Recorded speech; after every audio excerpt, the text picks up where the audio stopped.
मेरा नाम डॉक्टर शर्जील है और आप मेरा यूट्यूब चैनल देख रहे हैं। आज हम फिर आपको एक मरीज़ दिखाएंगे जो कि टेढ़ी आंखों के साथ आया। आप देख सकते हैं कि उसकी सीधी आंख, राइट आई जो है वो सीधी है और लेफ़्ट आई टेढ़ी है ज़्यादातर।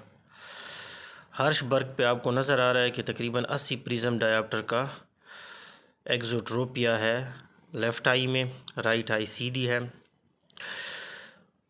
अब हर्शबर्ग तो हमें सिर्फ ये बताता है कि कौन सी आँख में कितनी डेविएशन है।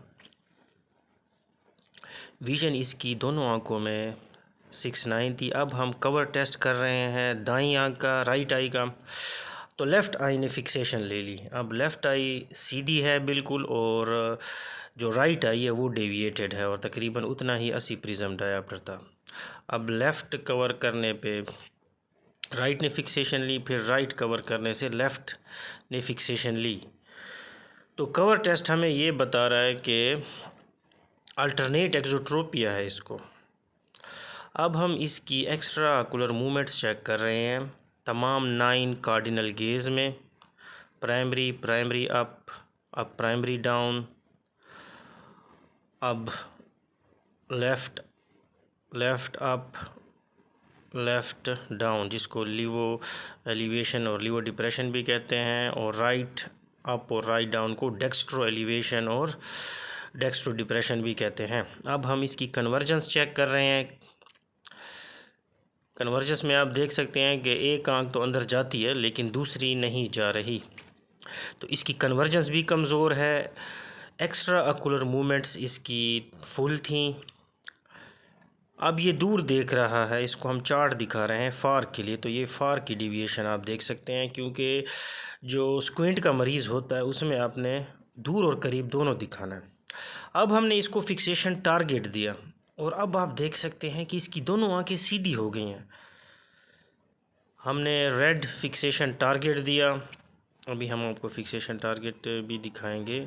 अब ये दूर देख रहा है, जब ये दूर देखता है तो इसकी एक आंख स्लोली ड्रिफ्ट्स अवे, ठीक है ना। तो ये जो आराम से आहिस्ता आहिस्ता एक आंख बाहर जाती है, तो ये डीकम्पनसेटेड इंटरमिटेंट एक्सोट्रोपिया में होता है। अभी देखें दोनों आंखें बिल्कुल स्ट्रेट हैं जब ये करीब के फोकसिंग टारगेट को, एकोमोडेटिव टारगेट को देख रहा है। अब हम इसको कहेंगे कि दूर देखें ये एकोमोडेटिंग टारगेट को। अब जैसे ही इसने दूर देखा, आपने देखा कि जो इसकी दाईं आंख थी, राइट आई थी, वो स्लोली ड्रिफ्ट अवे कर गई। अब जैसे ही हमने लेफ़्ट आई कवर की या अनकवर की, तो राइट आई स्लोली जो है ना वो ड्रिफ्ट कर गई बाहर की तरफ। तो ये जो ड्रिफ्टिंग मूवमेंट होती है ये इंटरमिटेंट एक्सोट्रोपिया का खासा होती है, इससे हम डायग्नोस करते हैं। तो अब जो इस मरीज़ की स्टेज है ये डीकम्पनसेट कर चुका है इंटरमिटेंट एक्सोट्रोपिया, इसीलिए ये हमें पहले ऐसे लगा जैसे अल्टरनेटिव एक्सोट्रोपिया हो, क्योंकि पहले स्ट्रेट हो ही नहीं रही थी जब तक हमने एकोमोडेटिव टारगेट नहीं दिया। तो आपने स्क्विंट की असेसमेंट में याद रखना है कि आपने करीब के लिए भी एक तो डेविएशन देखनी है, दूर के लिए भी देखनी है, आपने कन्वर्जेंस भी चेक करनी है, एक्स्ट्राकुलर मूवमेंट्स भी चेक करनी है, प्यूपल भी चेक करना है, फंडस भी चेक करनी है, अकोमोडेटिव टारगेट भी लेना है, कवर टेस्ट करने हैं। इवन अगर आपके पास प्रिज्म बार है तो आपने प्रिज्म कवर टेस्ट भी करने हैं।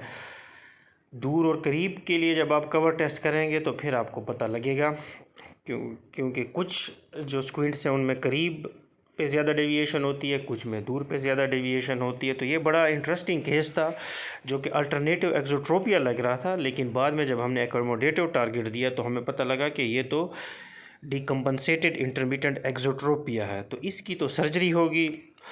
अब डेविएशन पे डिपेंड करता है, जैसे 80 प्रिज्म डायोप्टर है तो इसके लिए कम से कम 3 मसल्स की सर्जरी चाहिए होगी।